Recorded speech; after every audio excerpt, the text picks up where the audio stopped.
Today's guest is a real dominant and hilarious and just dang near adorable female. That's right. Female, baby, you know what I'm talking about. Boobies, uvula, baby, all of it. And she is from Atlanta, and I'm just so happy to finally be able to sit down with her. Ladies and gentlemen, the one and only Heather McMahan. Shine that light on me. I'll sit and tell you my stories. Shine on me, and I will find a song I will sing it just for you.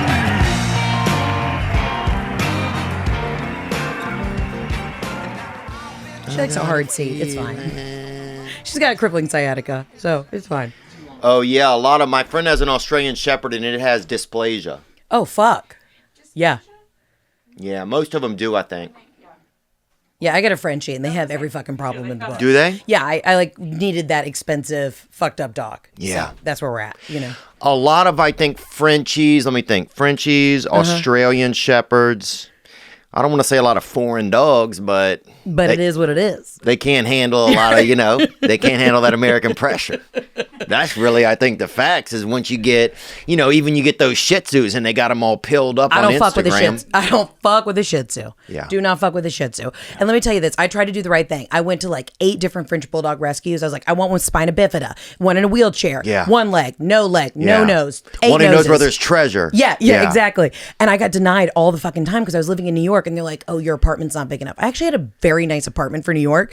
And so we kept getting denied. And so my husband was like, fuck this. He's like, after we got denied like the 7th time, he's like, we would be perfect parents. We were like, let's get the most expensive purebred. Yeah. We were just like, let's find the breeder who's got like, just wears gold all the time. Yeah. And that's the way we went. Napoleon. I want one fresh out of Napoleon's nutsack. Yeah, that's how French I want this thing to be, man. Yeah.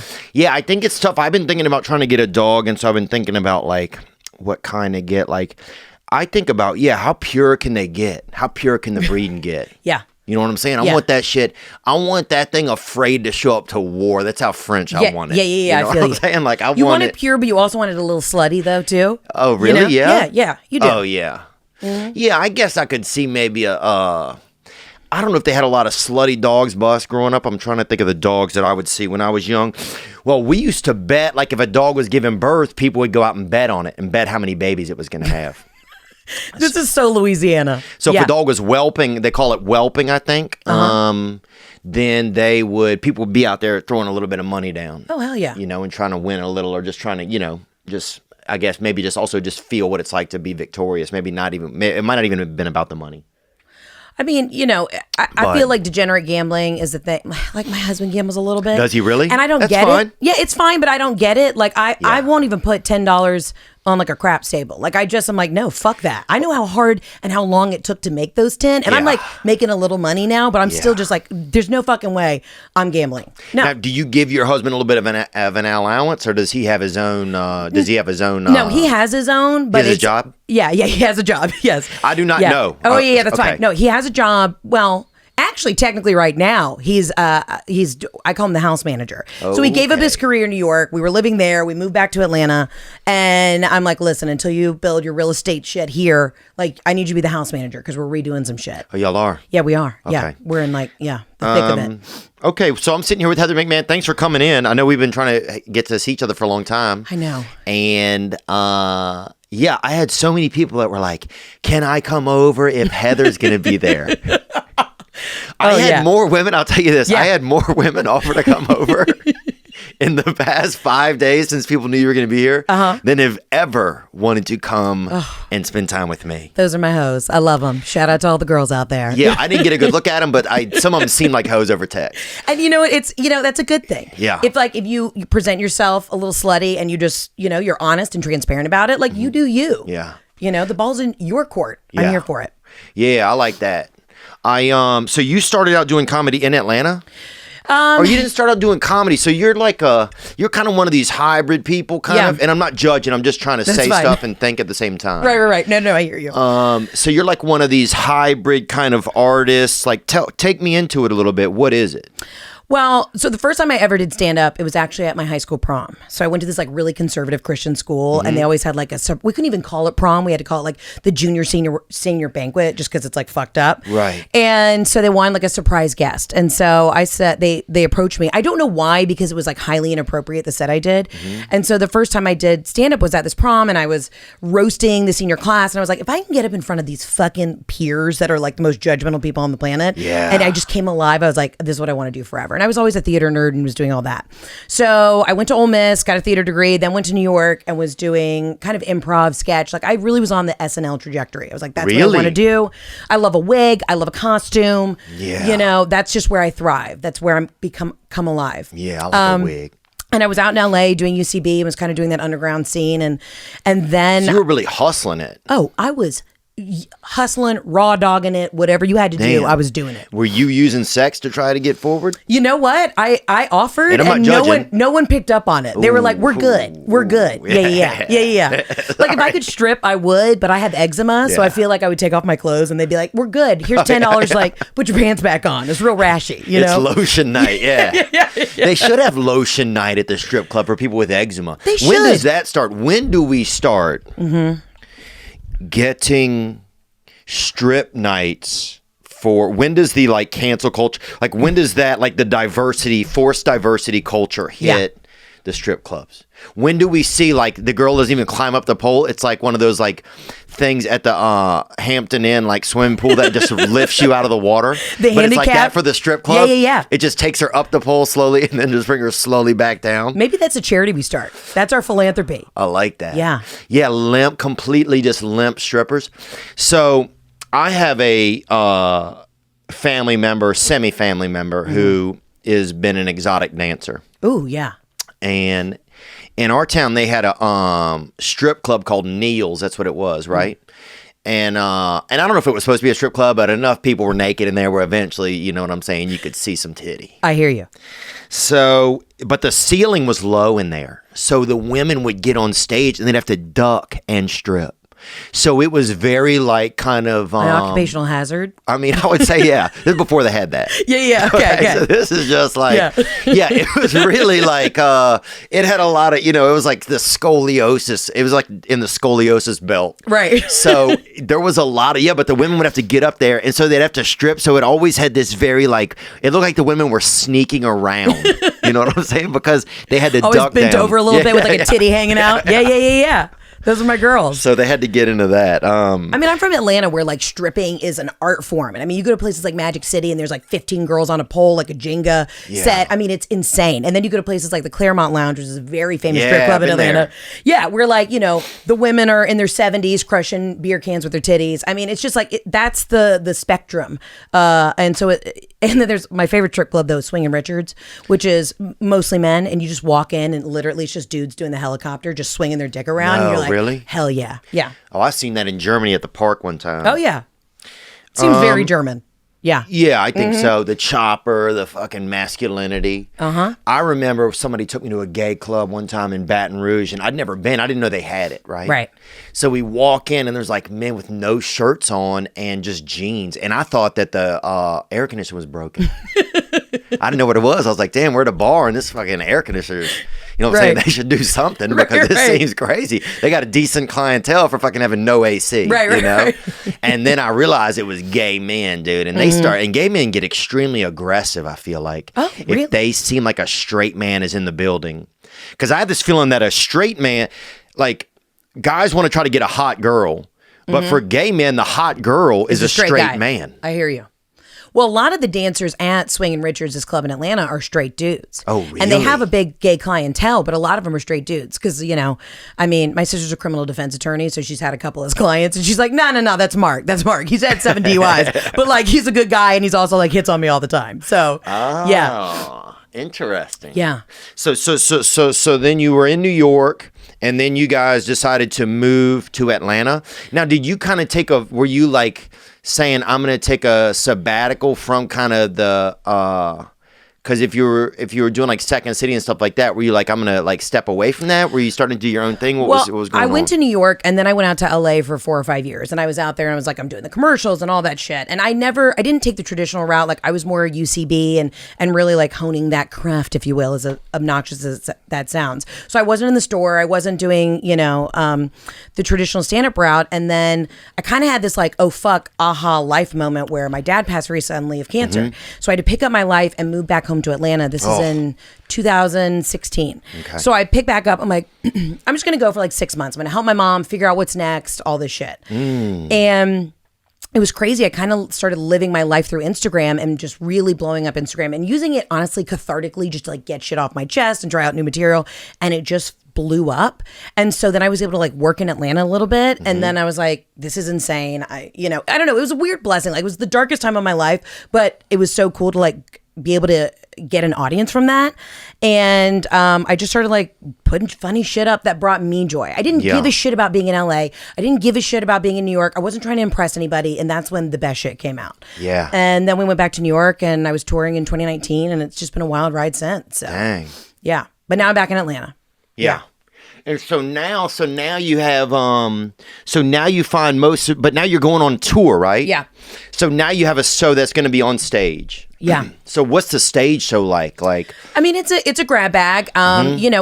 It's a long stand-up set, but I also bring out wigs and have videos. It's kind of a mixture of like what I do on Instagram, and my kind of, I don't know, brand of comedy is very much so storytelling, and it's about my life. But here's the thing, I really like people to leave and they're like, I don't know what the fuck just happened. Not like performance arty, like weird, but I like people to like maybe cry at one moment and they're like, I don't know what the fuck these feelings are, but something's coming up, and then I just hit you. You know what I mean? And then they're like, this was fucking weird, and I was here for it, and it was rowdy. Oh, I like it. Yeah. I like it. Yeah, I think one of my goals always with stand up was like, I don't care if people remember like a joke that I told, but I want people to remember me somehow. Like, because that's what I feel like you go back to see. Like you go back, you get invested in a human or in a feeling. I don't know if I get invested enough in like a joke alone, because anybody can write a joke kind of. I feel like I want to get invested in somebody. That's what makes me as a consumer want to be involved with somebody. Yeah, I mean, I remember the shows where you leave and you're like, I don't really know what just happened. Or like, you just leave with that feeling or that warmth or maybe like shame. I don't know what it is. Oh, yeah. But I want you to get in your car and just be like, something happened, and like think about it for a while. I don't know. I'm a Pisces, so I like to just get in there. You know what I'm saying? Oh, I'm a Pisces. Yeah, when's your birthday? March 19. Okay, I'm 15. Oh. Yeah. This makes sense. So what does it mean? What does it mean? Take me into this, because I don't know anything about it. Like, and if people did know about it, I always thought they were like sorcery or something, or people would call them, people would curse them when I was young. I hear you. If people showed up with the Libras or something, Oh, well, I don't fuck with the Taurus. Like, I don't like hold a lot of weight into it, but most Tauruses have been pretty evil in my life, so I rebuke it in the name of Jesus. Like, if I walk by a Taurus, I'm like, no, not today, Satan. Yeah, I can. Oh, I feel the negative energy. Oh, but Pisces. And what are Tauruses? Sorry, just so I don't forget it. End of April through beginning of May. Ooh, yeah. So it's coming up. So Taurus season is coming up. Yeah. Just keep your butthole clenched. Like shit's gonna get wild. Oh dang. Oh wow. So it's Taurus season. It's about. And what do they do? They're just like usually cheaters. God, I'm gonna get so much hate for this. They cheat. No, I want to know more about it. I've dated like 3 Taurus guys, and they were all cheaters. At? Like strip malls? Yeah, you see them at strip malls, T-Mobiles, a lot of Chili's. You know what I mean? Ooh, they're always hanging out at a Chili's bar. Dude, I remember making love to this girl that worked at a Chili's, and she had, oh my God, she had all these pictures of, I remember going over to her place. She lived at her parents' house. They were out of town apparently, or she killed them. I don't know where they were. Okay, I'm saying it seemed like they'd been out of town for a long time. Yeah. Okay. They might still be out of town. It's been about 17 years. But she worked at a Chili's, and she had all these pictures of like all the local firemen in her house. I remember. Seems sus. Yeah, I never even thought about that till just now. I wonder what happened to that girl. Maybe the firemen like helped bury the family. They were in on it. There was, it just got a little like, some chicks have that DIY Dateline-y kind of shit they want, Yeah. Yeah, a little like oxygen channel snap moment, that energy. That's a Taurus woman right there. Yeah, she might have been a Taurus. Okay, anyway. So, but Pisces, we're creative, and we're sensitive, and it doesn't necessarily mean that like you're a sensitive person where you're just empathetic. Like you're able to connect with people on their emotions. Okay. But we're also terrible with money. Like that's the number one thing. We're able to make a lot of money because we are big thinkers. But like if I get $100, I'm spending 99. You know what I'm saying? Wow, yeah. Yeah. So I got to have like a financial advisor, an accountant, an attorney just to be like sign off on shit. You know what I mean? I need like I need a limit on my credit card. You do? I do. Oh wow. Yeah, and I don't know what it said. Like I don't gamble, but if I'm making money, I want everybody to have it. Like I'm like, do you need a job? You know? And my friends are like, no, Heather, I'm a financial investor. Like I don't need a job. I'm like, I just want to give you money because I feel like I don't know why. Yeah, I feel that sometimes. I feel sometimes like I don't. Yeah, like money's. I don't know. Money's so weird. Yeah, it makes me uncomfortable. It makes me uncomfortable when I have it, but I need it. Right. You know. Yeah. I need it.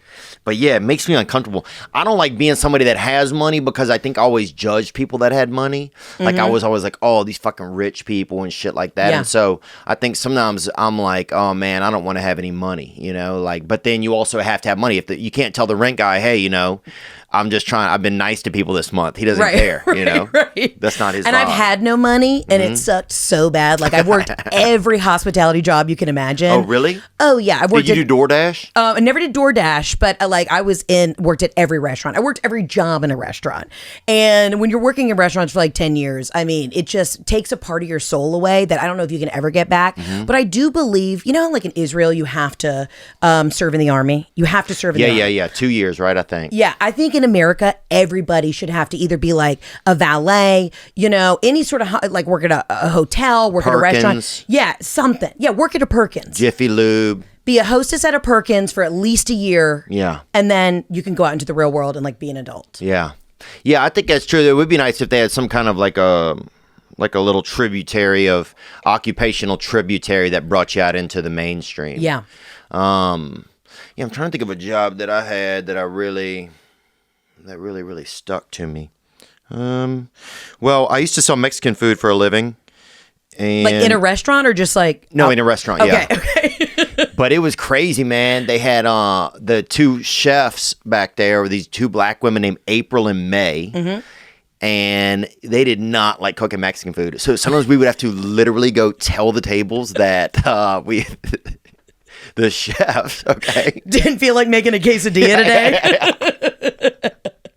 So we would fucking be literally offering like French toast and shit at 5 p.m. Right. You fucking got vague over there.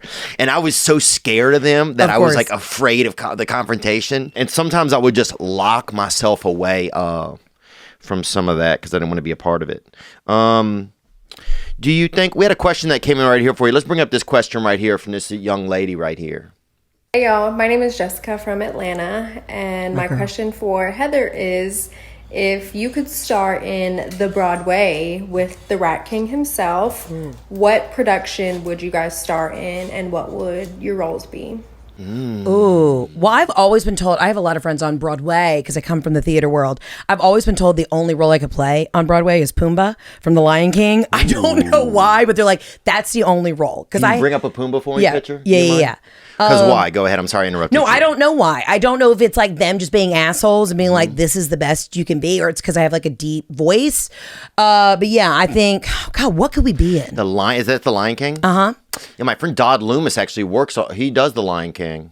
If you ever wanted to be that, I think you are better looking. Yeah, but they're always like, no, you be Pumbaa. Like, you just have the energy of Pumbaa. I'm like, what the fuck is that about? I could see the eyes and maybe some of the cheek structure. And I mean that in a very I would definitely spend time with this animal. We could do Sound of Music. You know the Sound of Music? Ooh, yeah. But the sound, like, it kind of has a little Willie Nelson in the beginning. 100%. Yeah. Little banjo. We spice it up a bit. The sound of music. The sound is people opening cans of tuna at home. Yeah. 100%. Just the Ring doorbell over and over again. Yeah. The sound is people reaching for that latch under a car hood from like the 90s where it didn't just pop up automatically. And you have to then, it comes up an inch for you. Then you have to put your young fucking hands into a dirt fucking hot fucking car. Yes. And reach for a fucking latch. Yeah. Ugh. The sound is just like women trying to like get around in their like purse, just looking for keys and shit. And she's like, fucking shit. God damn it, did I leave my keys? It's just that recording over and over again of you being the sound. Yeah, that's it. Yeah. Just over and over again. Like, God damn it, Daryl. Fuck you. I knew you forgot the keys. That's it. And there's 3 checkbooks in there, but there's no checks. It's just that like carbon stuff in the other side. Yeah. Do you still have a checkbook? I still have a couple checkbooks. Okay. The sound is one of us running back to the microwave because the popcorn's already like past the 1 or 2 second mark between the pops, and so we know it's just burning. So the sound is just running back to the microwave. That's the sound of the music. Yeah. Listen, I think we could. Listen, when Broadway comes back, I think this is our moment. I'm trying to get an EGOT. I want a Tony, and I've realized like maybe I just need to write my own musical, and I can't really sing anymore. Got this deep voice, and so I'm like, maybe we should actually probably do like a straight man play though. Something dramatic, something where we're both nude, but there's nothing sexual about it. It's just for some reason because I feel like that's the only way you win a Tony. I got a little erectile dysfunction, so it don't even have to be something sexual about it. If there was, it would take a couple episodes. So I'm just going to let you know. Yeah. There you go. And I got eczema. So you know what? It would be, but we're winning Tonys for it. Yeah. It's called Back to Back. It's our sex life. God, I'm freezing my eggs. It's just both of us facing the other way. Just ass to ass. Yeah. Well, let's go back to back. Yeah, let's go back to You know back. what I'm saying? I mean, we can assume that our butts are touching, but I think, just for like, the ass to ass thing is just going to be, that's going to make me nervous. Okay, I feel you. I respect that. Didn't mean to push that on you. No, I apologize. Really apologize. Wow, I thought you were Pisces. I thought we were vibing, but okay. So note to self. What else would it be? The sound of music. It was such a great question. So what else? Yeah, what other kind of show could we be if it was a... We could do like Hello Dolly. Now, I don't know what you know about musicals, but Hello Dolly is like this very iconic old show. It's Southern. Is it Southern? No, it's not Southern. Never mind. Okay. But it's, I could see you in like a hoop skirt having a moment, with like a hat on and like a pipe or something. Okay. Yeah, you're a little old timey. Okay. Yeah. Okay. I'm going to go with this. I think we could do like I don't know Hello Dolly, but I've been to Dollywood once. Oh, fuck yeah. So what about Hello Dollywood? I could play Dolly Parton. Yes, we just wrote this. Yeah. So this is our pitch, and Broadway, we would like some funds. What if you're Dolly Part and you just part your hair like so severely? Yeah. And it's that's not a good one. Yeah, but that thing now is that these young kids on TikTok are telling women, I'm 34, they're saying that we can't do a side part anymore. They're like, no, it's only a middle part. We can't wear skinny jeans anymore. It's like this whole fucking thing that these young girls are trying to tell us how to dictate our life and our aesthetic. And I'm fucking pissed about this. Have you heard about it? I haven't heard about that, and I'm also glad I haven't heard about that because it seems like it's some bullshit. Women. Yeah. Yeah, and it's okay. I'm glad that women are doing stuff, but I don't want to know about it. You know what I'm saying? Like, that's where I love that women are telling other women what they're doing wrong. Because that's feminism. Yeah, that's what we need. We need more. Right. I think it should. I want to see it spill out into the streets. I would love to see. Here's where it ends. Okay. Is a couple of 19 or 17-year-old women getting abused by some 30-year-old women. Just a street cat fight. That's where it ends. Listen, I went back to my sorority at Ole Miss like before Rush, and they wanted me to give like a motivational speech, and I literally... No way, really? I scared them So were you straight. the head of your sorority? I could see you being like the lady at night that comes down and is like, only one peanut butter, Who's that lady? The house mom? No, she's like a 65-year-old lady who's living rent-free. Yeah. She's like, no boys upstairs, but also only one peanut butter. Okay, yeah. I remember that. Yeah, that lady would always be like, one peanut butter. You'd be like doing oral sex on some woman, and she's like, one peanut butter. You're like, oh, damn.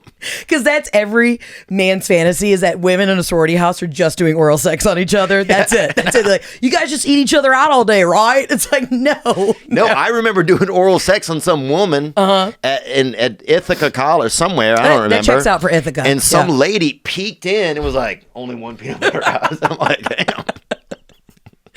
I mean, I ran my sorority. I tried to be president, but because I wasn't from Mississippi, they were like, it's not going to look well across campus. Like, it was a big deal. I mean, I went to Ole Miss. Ole Miss was weird. Ole Miss was weird, and it was amazing, and it's God, if I die, like spread my ashes in Oxford. But it was kind of a culture shock for me. Like I didn't even know what the capital of Mississippi was. I got there and people were like, "Oh, we're from Jackson," and they're like very, old Southern money. Like we're from Jackson. I'm like Ville, Florida. Like I don't know what the fuck Mississippi is, but it's the greatest place on earth, truly. But yeah, no, I was bid day president. I was pledge class president and then bid day. So I was in charge. Totally see that. Yeah. And I could say, well, my best friend Scott went there, and he was in Sigma something. Sigma Nu? Sigma Alpha. SAE. So they've been kicked off campus. I think it was. Yeah. Probably because of Scott. So, I wouldn't be shocked, man. It was either Scott or it was probably, I don't remember. They had like South Seas or something was there. One party they had. Oh, was that Kappa Sig? Kappa Sig. That's what he was. So I dated a lot of Kappa Sigs. Did you really? Held Scott. Scott? Did I have sex with Scott? I don't know. I'll ask him later. Okay. But I remember going up there, and everybody, you'd have like the drunkest, some dude that couldn't even read, be like, Faulkner. Oh, it's always about Faulkner. You have no fucking idea who Faulkner is. Faulkner used to buy mouthwash here, and it would be like, what? Yeah. Who gives a fuck? Like all of a sudden, everybody's into like early American poetry. Yeah, I'm suddenly. like, I didn't know who the fuck Faulkner was. They excavated a cannon from under this restaurant, and it's like, who gives a lot of fucking facts all the time, and you're like, all right, Mississippi, pump the brakes. A lot of plaques too. Way too many plaques. Ton of plaques, ton of cocaine. Yeah. A lot of just plaid, like gingham. Shepard Smith. I heard Shepard Smith used to go do cocaine there. Did you ever hear that story? Yeah, I'm pretty sure I don't want to say that, but yeah, I'm pretty sure look, whatever. Fuck it. We all did cocaine at Ole Miss. Yeah. So yeah. If Shepard Smith came out of the closet, it's easy to come out of it's way easier to come out of the cocaine closet, I think, than the actual closet. I mean, it was just such another planet. I got there and it's just like, you have all these like rich kids from the South. Oh yeah. But it was weird because I was in the art department. I felt like I went and visited Alabama, and I swear to God, I went to visit and I was like, okay, I only have 2 choices because I didn't, my SATs, like a blind cat could have done a better job on the SATs than me. Even though I was student body president of my high school, I thought I was going to go to Pepperdine. Like long story short, I was like, oh, I'm going to go to school in California. Oh wow. I'm gonna be an artist, all this shit. And they were like, you are 100% denied. Yeah. So it was 2 weeks before graduation. They were like, who did this testing?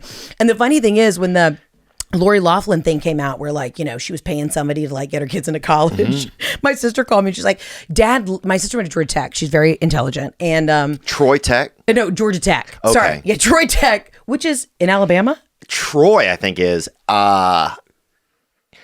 I'd never heard of Troy Tech. I was even like, that is a reach. Troy State. Okay, Sorry. Troy State. Yeah, Troy State. Troy State in Alabama. Shout out Troy State. Yeah, shout out Troy. They got a good Wendy's in Troy. They? That's it, though. Yeah. I could see that. But long story short, my sister's like, Dad was so stressed out about the fact that you did such a bad job on your SATs that he called me and thought that, I was going to go take your test for you. He just was so worried that I wasn't going to get into college.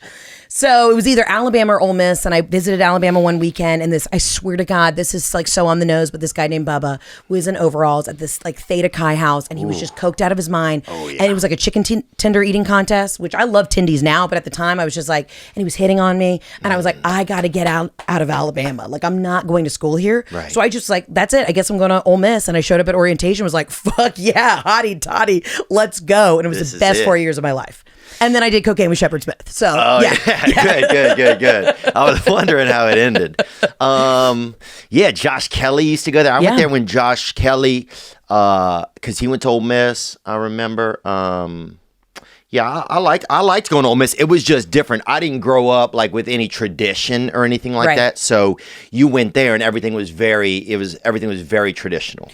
Well, it was a big deal. I just thought you wore a t-shirt to a football game. And they're like, no. Yeah. You're showing up in pearls, high heels. It's August. It's 115 fucking degrees out. The humidity's at 300 and you're just melting and you're sweating out the Jaeger from the night before, but you're having to stand there with a shrimp cocktail platter and try and look regal and I'm a debutante. But literally, I'm just oozing gin and Jaeger. So I learned a lot. I learned how to grab myself up by the bootstraps and get my shit together. Yeah. Oh, I could see that. I feel like it is like a Sephora boot camp for women. Fuck yes. I totally see Ole Miss being like that now, because I would remember, we'd go to some of these parties and Most everybody's beautiful girls. All the boys have names like Gryffindor the Sixth and shit, you know? 2 last names like Sutton Miller Foster. Yeah. It was all way like insane. Like, his daddy invented the swing set, you know? Like, there was always shit that was fucking way crazy, you know? They're like, his great grandfather invented the noose. You'd be like, that's a fucking. I wouldn't lead with that at an intro at a party. Let's say you yarn. Say yarn. You know what I'm saying? Like it was yarn, and you guys did something you shouldn't have with it. Right. You know. But then you had to buy cocaine from him, so you're like, fuck. Now I got to get into this conversation with Gryffindor. God damn it. You know. God, it would just be. It made me feel. I felt so foreign when I would go to those places, because I think I just never was into that kind of culture, and like that some of that bro culture always kind of spooked me a little bit. I hear you. Because you get guys that would be like, I'll do anything for this. Right. You know? Right. You get guys drinking each other's blood and stuff, and like, this Bloody Mary has real blood in it. This has 2 pints of my pledge in it. You know? That would happen at the SAE house. They actually had like some party called Patty Murphy where they just had to get this guy as drunk as possible. And I remember being there and like being 19 and just going, I'm like, this isn't right. I was just like, this seems unsafe. And then next year that party got shut down. But it was interesting. The frat world, I mean, you've got, your stereotypes, but my sorority was literally like the best. I met the best bitches. I met these women who are still so part of my life, and they were just like, we just did like dressed up, and then we get drunk and then do philanthropic work. Like honestly and truly, it was like every other week we had a new charity thing. So I was like, at least we did some good, you know? Yeah. And I'm not trying to. It was culture shock, though, for sure. Yeah, I'm not trying to knock it all. I think it was also. I think I was just like afraid. I think I just didn't know anything about it. Right. So like my best friend went into it because his dad had gone to school at University of Mississippi, and so then I just like would go and see like little pieces of it. And even though I was at LSU for a couple of years, I just didn't get too much into the Greek stuff, Yeah. And those guys were always such a culture. It was like if you weren't in it, you kind of weren't in it. Right. Well, when I would meet people out in LA, there's like, they would just be shocked that I was in a sorority. They're like, what's that like? Yeah. Like they literally were like, did they beat you? Like what happened? Yeah, tell us about it. Yeah, tell us about it. I'm like, no, it was actually fantastic. We would, dress up and like go to parties and it just like live our life. It was fantastic. Yeah. Yeah. I know everybody wants, but when people are from the South, I mean, and listen, there's Greek culture at all these different schools, but I think specifically the South, everybody just thinks that like, you're just like yelling racist things all day and like just being the worst horrific person you can imagine. Yeah, it gets the worst rap, man. Yeah. Especially out now. Like, it's like, oh my God, you guys had fun? What was that like? I'm so sorry. You had camaraderie and friends. You're like, yeah, fuck you, Clark. I did. And I loved it. And it was fantastic. Yeah. Oh, you should be in our fraternity out here at UCLA.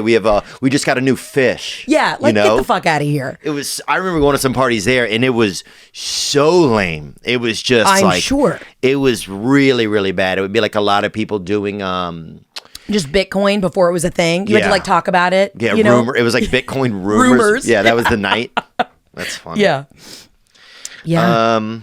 But yeah, so I went to Ole Miss, and then I went straight to New York, and I was like, I'm gonna do the comedy thing. And now, for most of us, learning a second language in high school was, it was just real challenging. You had to get out there, and some people just wore kind of Spanish clothes and got a D. It was hit or miss back then. But those times have changed. Thanks to Babbel, the #1 selling language learning app. There's an addictively fun and easy way to learn a new language. So you're born, you have one language in you, but you can get other ones. And that's how you do it with Babbel. Babbel's 15-minute lessons make it the perfect way to learn a new language on the go. So you don't have to be stuck somewhere or imprisoned or in quicksand or anything. You can do it as you move. Babbel designs their courses with practical real-world conversations in mind. Real things you can learn, How do I get an omelet, Where's my son? With Babbel, you can choose from 14 different languages, including Spanish, French, Italian, and German. Right now, when you purchase a 3-month Babbel subscription, you get an additional 3 months for free. That's 6 months for the price of 3. Just go to Babbel, BABBEL.com, and use promo code Theo. That's right. You'll get 3 additional months for free. That's Babbel, BABBEL.com, code THEO for an extra 3 months free. Babbel, language for life. Ladies and gentlemen, I'm here today by the grace of a higher power and also because my mental health is well. Some people have exquisite mental health. That's not me. I have well. My mental health is well. That's where I'm hoping to be at. And something that helps me is therapy. I get therapy. You know, I've had everything from erectile dysfunction to fear of lightning. So I get therapy. And if there's something interfering with your happiness or is preventing you from achieving your goals, then BetterHelp will assist your needs and match you with your own licensed therapist. This isn't just somebody who knows somebody. You know what I'm saying? This isn't like your Aunt Rhonda has a friend named Mr. Jeremy and he's going to help you because you're struggling mentally. And he's going to help you over by his place, and it's kind of creepy and shit. It's not like that. BetterHelp is organized, man. It's a real professional outfit. They're committed to facilitating great therapeutic matches. If you don't like the therapist they set you with, you can get a different one. You can do it on the phone. You can do it on FaceTime. But, you don't have to go to a facility if it's going to make you nervous or uncomfortable in your area. Visit BetterHelp.com/THEO. Over 1 million people have taken charge of their health mentally with BetterHelp. This podcast is sponsored by BetterHelp, and this past weekend listeners get 10% off their first month at BetterHelp.com/THEO. If you need assistance for your brain and your feelings and your emotions, give it a try.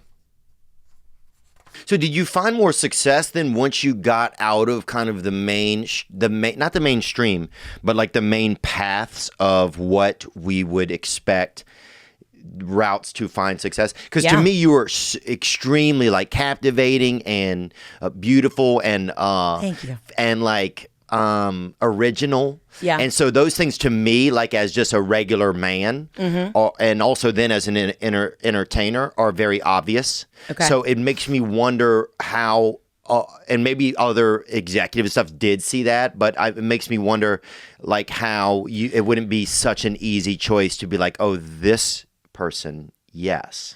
Right. Well, I basically, I was doing the grind, and you're having to like, stroke the fucking ego of these people, especially in that like UCB SNL world. And I was just imagine, I was just kind of fucking over it. And then, a lot of the teachers are angry people that didn't get where they wanted to go. And then everybody in my classes, like even in the early stages in New York, they all had these like creative writing degrees from Harvard. And I would show up in my hoops and animal print and like a full face of makeup, just like, what's up, y'all? Let's fucking tell some I'm trying to quit jokes. cigarettes. Yeah. I would have like a Coors Light in my purse and just like, smoke a menthol and like chill. And it was so weird. It was like, and I hate to like say this, but like as a woman in that world, you had to like not, you just had to like play games, and I didn't want to fucking deal with it. Now, who was making you play the game? Was it men doing that, or was it also because women get weird in that kind of shit? I find, what was it? Sorry, you answer. I just wanted to authentically be myself. I think I was trying to fit a different mold, and of course, I just love doing the characters and like wearing a wig and being the ugliest version of myself possible, and just like tapping into these like weird isms that I find in these characters just brings me so much joy. Like that's truly when I come alive. And so I just was like, fuck this. I'm going to pave my own way. And really and truly, when I was in LA, I was having a great time. But again, I go on these commercial auditions. Listen, I went on an audition. This is just so LA, where the breakdown said morbidly obese, but beautiful. Ooh. Morbidly obese. And I literally call my agent. I'm like, listen, I'm a thick girl. I got a thick neck, thin ankles. I've got the shoulders of an offensive lineman. Like it is what it is. But I was like, this is the breakdown. Like this is the mold that I fit in LA. And morbidly is death. Morbidly is near death. 1 foot in the grave. Yeah. You're like my 600-pound life stuck in a couch. You have like, you're just eating pork chops. You know what I mean? I was like, I got a soul cycle every now and then, right. I sweat. Yeah. When I'm not just like sitting alone. Right. Yeah. So I basically was just like, I gotta get the fuck out of here. That kind of stuff is such a grind. The commercial grind. Oh God. I don't think people understand. Like you drive across town and there's to nowhere North Hollywood. to park. Yeah. To North Hollywood, to Santa Monica. Sometimes the auditions would be in Montpelier, Vermont. They aren't anywhere near where you live. Yeah, they're like, can you go up to Carmel? It's an 8-hour drive on a Friday at 5, and then you go in there and I literally like I was just done with commercials when I went in. They're like, here's the thing. We know you're so funny and you're so perfect for this. They're definitely going to go in a different route. We're thinking like more Asian, older man, but we're so glad you came here. And I'm like, listen, I'm here for the diversity. I'm so glad we're being progressive, but you just wasted my time driving 8 hours to Carmel, California. And they don't care. And they're like, look, we need you to go shave your head in your car right now and convert to a Japanese Judaism and come back in here. Exactly. Okay? Yeah. They're like, can you speak Mandarin? And do you know how to knit? And you're like, no, the fuck I don't. But I would fake it till I make it, and probably offend everyone in there. But I was like, I'm so desperate for this fucking job right now. Yeah, we need you to get your clout up a little bit. Do you mind going outside and just using a racial slur in the street for a few minutes? Okay. We need you to at least, we need 20,000 more followers. I don't care if they're angry or not. Exactly. For this non-union commercial that's going to pay you $14 in a Subway sandwich. And you're like, fuck me. But yeah, so I basically had to pick up my life and move back to Atlanta. I was like, it's just going to be temporary. Like, I'm just going to go help the family out.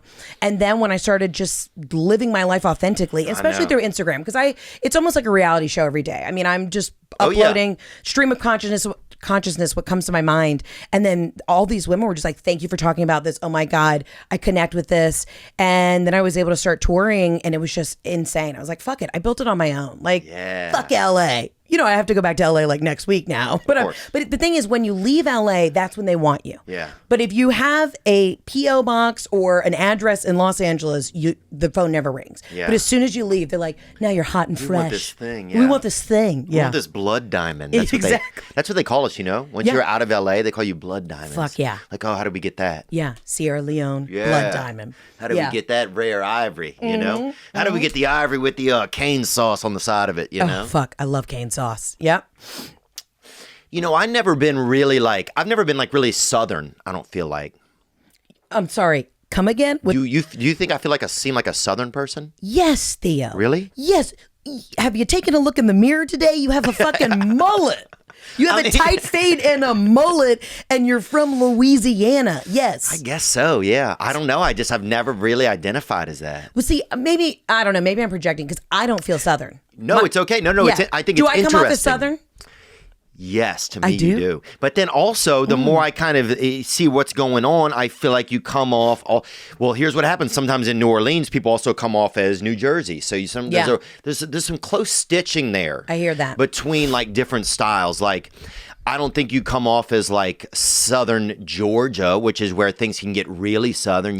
Daddy got a geese. Like it can get fucking a little. It can get a little weird. Yeah. So I don't know. I know how to put it on. Right, and you don't come off as uneducated, so it's not that redneck, that kind of that thing. Right. Like I never was into that.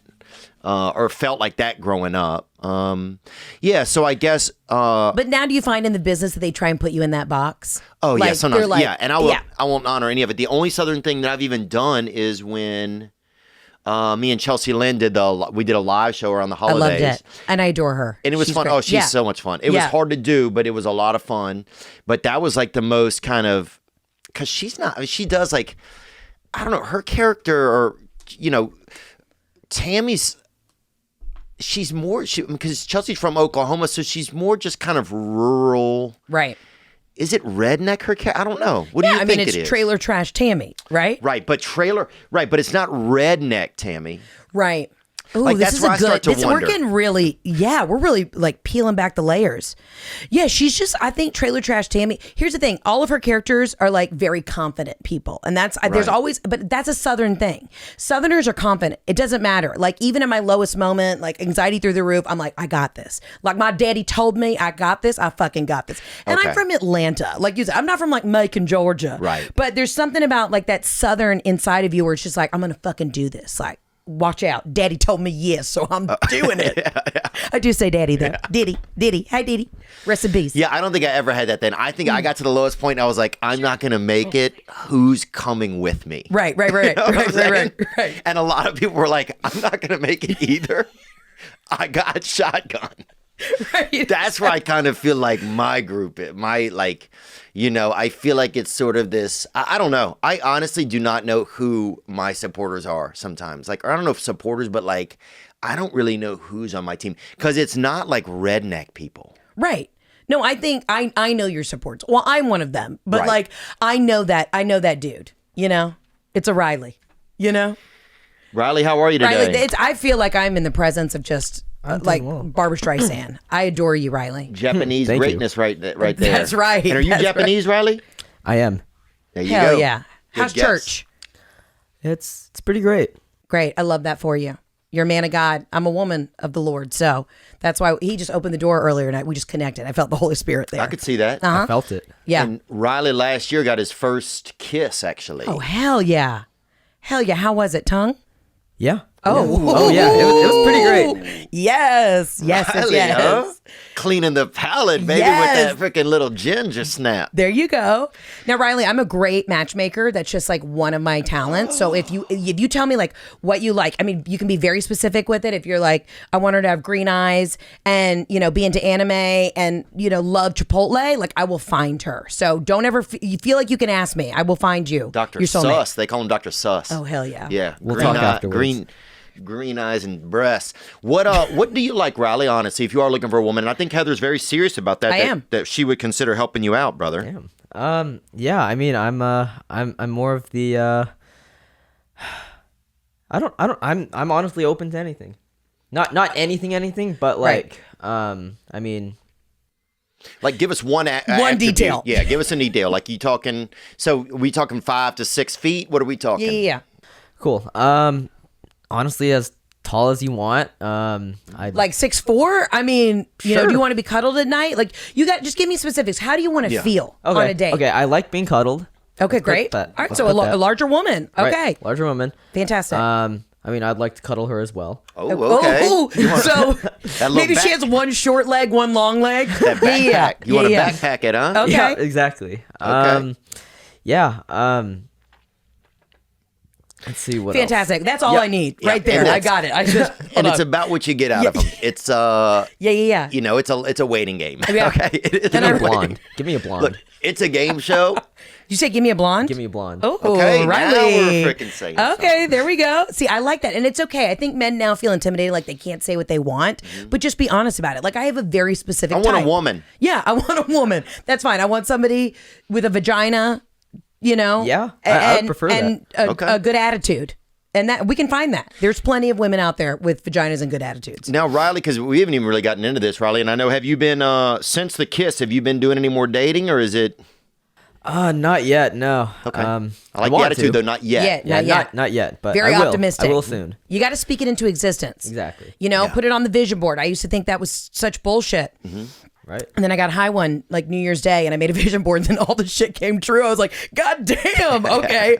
So I think if you speak it out into the universe and you're just like, I want a blonde woman who I can cuddle, or maybe she cuddles me, you'll see what happens. Wow. Yeah. You got to ask me. Riley, I mean, look, I really believe, and is Atlanta too far for you for a woman? Not Riley. Do you have a mileage? Do you have a distance? No, Atlanta. How far is Atlanta in far? Not far at all. 34-minute flight, 4-hour drive. I got you. Not bad. But I got women all over. Like I have a posse of beautiful women in Nashville. Yeah, I got you. Okay, I don't want to end up in any sort of, because legally it's going to come back onto me. Okay, So- sorry. Theo, I can find you love too. I can find you love too. Yeah, how old are you, Riley? I need to make sure you're legal. I'm 22. Almost 23. Great. Yeah. Going on 23. I love Yeah. that when somebody's young, they also tell you how old they're about to be next. In 18 weeks, I'll be 23. Yeah. No, look, I would like it. I would like to find somebody. I had a girl just kind of deserted me recently, but She just left you in the dust? huh? She just left you in the dust or ghosted you or what? Yeah, she well, I was living in Iowa and I had 2 kids and they were at the county fair and she passed through town and that's how we met. I was taking photos down by a bridge. Okay. And no, that's Bridges of Medicine. Okay. County. Okay, sorry. I just really like it. But what happened? No, yeah, she just told me it just wasn't for her, man. She told me it wasn't for her. So How do you feel?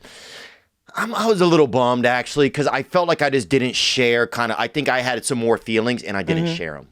And so I felt like I got kind of left just like, she did it over text, which was a little bit of I thought it wasn't cool. I hate that. I don't even like to text, period. Like, I am old school. Call me on a home phone. Like, I want to chit chat. Oh, yeah. Break in my fucking house. Okay? Yes. Break in my window. Breathe bitch. over me in the middle of the night and be like, yo, we meeting for lunch tomorrow? Yeah. Like, that's the level of intrusion I want. Club me and put me in your fucking stepdad's Acura trunk, okay? Fuck yes. I want to know that you care. Do you notice that always, it's like on Amber Alerts, it's always a fucking like maroon Acura. Every fucking time. Yeah. You know, I don't know what kind of like marketing they're doing, but every time I get an Amber Alert, it's like maroon Acura. And I'm like, what the fuck? And then the crazy part is with advertising on the phones, an hour later I'll get Acura sale. Come on down to Acura. It's like, this is insane, man. Like, fuck no. I'm not setting myself up for failure. No. Yeah. It's just crazy though how the advertising. But yeah, I think, look, there's probably good women out there, and do you have a type? Do I have a type really? You know, I think I'm kind of surprised a little bit. I like to have a woman that maybe has a little bit of probably faith. I think she likes to laugh. Yeah. She doesn't have to be like the funny person just to get jokes though. Yeah. Well, like she just has to be able to read. You know what I mean? Yeah. Just like a basic sense of humor. Yeah, basic sense of humor. What When else you said do I faith, like you want a woman who believes in the Lord. Believes in some sort of faith. It doesn't Love have it. to be, you know, it doesn't have to be Christian. Yeah. But it has to be some sort of, has some relationship with a higher power or wants to. Yeah. I don't want somebody just fucking hitchhiking the galaxy. You know what I'm saying? Like, I need to know if there's a rapture, you're going somewhere. I just need to know that you have a final destination. Doesn't have to be heaven. It could be your own heaven. Yeah. But I just need to know that, like, we have something to look forward to together. Yeah, it could be somebody from Grubhub's going to come pick you up off the counter and take you somewhere. Yeah. That's fine. Okay. Okay. But you got to be a side item on some deity's battleship. Yeah, you know? I feel you there. So I think like that. Maybe what else do I like? I want obviously somebody that I'm attracted to. Are you more of like a blonde, brunette, redhead? Like, do you care at all? I mean, and it's okay to say Blondes these things don't out like loud. me that much. They don't? They do not, and it's okay. And she can see it. Your friend can see it, and it's fine. They do not like. I don't know what it is. I've never really been their cup of tea. I think. So you probably don't date blondes then, or you date more brunettes? I've tried. You tried, I've okay. sent them DMs. I don't hear back from these women. Well, any women that are, followers of mine that are listening, slide into Theo's DMs, and I really want like hot blondes. Like I think you'd look good with the blonde. Oh wow! Okay. Yeah. Okay. Or if you're like kind of a cross-eyed brunette, also slide in DMs. Because I feel like you'd also thrive with somebody with like a loose eye, you know? Yeah, look, I mean, you can have something that isn't exactly perfect. That's fine. I'm not perfect. So I got a lot of loose pieces. And so, yeah. But yeah, I'm open to dating. You know, I'm trying to be a little bit more realistic about it. And just like actually not just dating whatever, you know? I'm trying to actually, use my time wisely. But I feel like when you find the right person, you will know. Oh, you do. You do. You do. When my husband, we met, when we were like 22, he walked into a bar in New York, and I literally said to my friend Tina, who's here, I said, holy shit, I'm going to marry him. No. She was like, Jeff? Like, they were high school friends. She was like, my buddy Jeff. I was like, oh my God. Like this, it was like a voice. I don't know where it came from. It was like deep in my taint, and it just came out. And I was like, that's who I'm going to marry. And sure enough, 10 years later, but we're married. It took a while. It's wild. It took a while. Took a while, yeah. Took a couple of like of one things that had to be decade. expunged. Yeah. But we got to it. We got to it. Yeah. Do you remember your first kiss though growing up? Yes, we I talk do. about this a lot, and we've had a lot of unique people sit here and talk about it. Travis Tritt. Who else came in here and talked about that? Morgan Wallen we talked about. To me, the first kiss, I remember my first peck. It was like Levi. It was my boyfriend in kindergarten. But my first adult kiss with tongue, I was 13. It was Michael Campbell. Shout out to Michael Campbell if you're listening. Damn. I was on a beach in Destin on spring break. Yes! And I think he it was one of those things where you're at that weird age where everyone's like, so are we all going to stand in a circle tonight and make out? It was that. Yeah. And he just tapped me on the shoulder. He turned me around and he shoved his face in mine. And it was just like a, you know what I mean? Just like a, yes. Just an oral, he was just, almost like mouthwash, just really hitting every spot in the mouth. Was it enjoyable? Absolutely not. Cycle Campbell, they call him. He still has whiplash from it. Oh, fuck yeah, he does. And once you stopped and his body started spinning, it was like something on him was going to be rotoring. 100%. And I remember turning around, like it happened. It was like 30 seconds, and then he walked away into the night in the sand. I was like, was that a ghost? And I was in a tankini, and I was like, fuck yeah, and that girl. Beaches of Cheyenne song came on by Garth Brooks. Yeah. And I just, and it was like the thunder rolls, and then the lightning strikes. I was like, hell yeah, I just kissed Michael Campbell. Yeah. Damn. God, Michael Campbell. And I'll say this, That's Michael a good Campbell, name, too. You got a damn good name for Right. somebody. You hope you did something. You know what I'm saying? I hope you did something with yourself and you're not just out there building fences, Right. you know? Right. Yeah. Which is code word for being in prison. Being in prison. Uncle Tom's building fences, you know? I remember, now you're really making me think about when we would go to the beach and we would go and during the day we would try to get liquor, then we would bury it in the sand. No. Because in like a sand dune? Yes, because we couldn't bring it back up to the hotel room because the not. parents would see it. Yeah. And then we'd go out at night and there used to be boys and girls would just be walking up and down the beach at night, like on the beach, like right where you could drown, you know, the freaking old Natalie Holloway circuit, you know? Oh, shit. And you'd be out there just trotting along Yeah. and you would meet up with somebody and you might make out with them and you were only 13 or 14. I can't even believe we navigated it. It seems like... How did we pull that off? Yeah. I remember I got in so much trouble the first time I took booze down. I got a thing of like Seagram's, the blue gin, because I thought it was going to taste like Gatorade. God, and that looked nice. It looked so nice, and I brought Bottle it was down. kind of square a little bit coming up. Yeah, it was like a sharp bottle, you know, and I brought it down and we just like buried it in a sand dune. My best friend Mary Beth and I were like, yeah, we're going to chug it. And I was like, what the fuck is gin? You know, my eyebrows just melted off. And I was like, I didn't want this to happen. My tankinis just falling off. It was, I was traumatized. And my mom found it under my bed when I got back from like spring break. And she's like, you're an alcoholic. Like, and I'm like, Mom, I barely drank it. Like I had like a sip of it with Gatorade and I threw up for 2 hours. So I barely drank it. Yeah, and the word those you were would the be days. like, you just try to make out with your mom. Like I remember, like the first couple of times you got drunk, it was like crazy shit. You're like, Dad's cute, you know? It would just be shit would be crazy. Like what? And your parents and you guys were at Charles and Charlie's or whatever. Carlos you guys, and Charlie's. yeah, whoever the fuck they were, dude, they were gay men, and you guys were over there, and your parents were like, what in the hell is going on? I studied abroad in Italy, and I literally was so fucked up the whole time I was there, and had the best time. But I thought I was gonna go to Italy and like find like a hot Italian man, and I hooked up with like a Romanian or Croatian, and then I'm like making out with this guy one night, and his name's Fernando, and we're talking. I'm like, "Where are you from in Italy?" He's like, "I'm from Cancun." And I was like, I'm the only person who went to Italy to study abroad and hooked up with a Mexican guy. Yeah. But his family owned Carlos and Charlie's, so that was the big deal. He's like, "Come to Cancun." My family owns Carlos and Charlie's. I was like, "Hell yeah!" Did you go? Like, hell yeah, I did. We're still Facebook friends. You're lying. You know, I swear You to went. God. Yeah. And but I also don't 100%. No, I know for a fact his family did not own Carlos and Charlie's because I got there and like we had to wait in line. You know what I mean? It's like, God damn it, Fernando. He was hot though. So Damn, that's hilarious. Yeah. Man. That's great. Do you remember, were you guys pretty well off growing up? Did your parents have some money? So my You dad went to a private school. I did, but I remember at the begining when my dad was trying to build his business, he ended up being very successful. But I remember at the beginning, my mom has this like triggering moment where my dad essentially, I guess, like he invented like the software for the online credit report. Oh, dang. So he was big in the mortgage business and was like a computer nerd, but we started from nothing. And I remember one day we were at the grocery store and I said, Mom, we can't get that. It was like ice cream. I was like, we can't get it. We don't have a coupon. And my mom said she went home that day and was like, you better fucking make this business work because these kids are like really like shaming me in a Kroger. But yeah, I mean, by the time I graduated high school, Dad had sold his company and he did well. So yeah, but I had this like great Southern father and who was just like he had this like deep Southern voice and he was just like, baby girl, you can do anything. You're a goddamn McMahan. Like, go for it. Like, he loved being a girl dad, even though he was like this larger than life character. He looked exactly like Uncle Phil from The Fresh Prince of Bel-Air, but white. So imagine white Uncle Phil. That is literally my father. I love that. I love that, man.